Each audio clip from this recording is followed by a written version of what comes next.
জিয়া এবং স্বাধীনতা বাংলাদেশের সাথে অপরিপূরক, অপরিহার্য জাতীয় স্বাধীনতা এবং বাংলাদেশের মুক্তি মিশে আছে।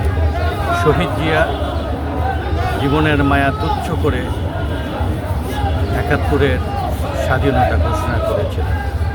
পরবর্তী দেশ পুনর্গঠনে তার যে অবদান, বিশ্ব দরবারে বাংলাদেশকে মর্যাদার আসনে অধিষ্ঠিত করা, দেশে গণতন্ত্র সুশাসন প্রতিষ্ঠা করা, সমৃদ্ধ বাংলাদেশ গঠনে তার অবদান বাংলাদেশের মাঠে ঘাটে মিশে আছে জিয়ার এই অবদান। বাংলাদেশ আর জিয়া পরস্পর পরিপূরক।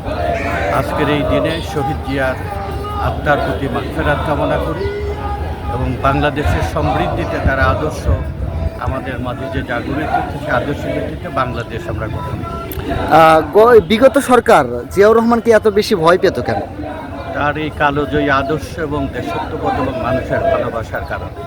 তার যে অপরাজয় যে তার দেশত্ববোধ, এই দেশত্ববোধকে ওরা ভয় করে। আধিপত্যবাদ এবং সাম্রাজ্যবাদের যারা দোষক, যারা বাংলাদেশকে যারা নিজস্ব আদর্শের উপরে দাঁড়া করতে ভয় পায়, তারাই জিয়া। ধন্যবাদ।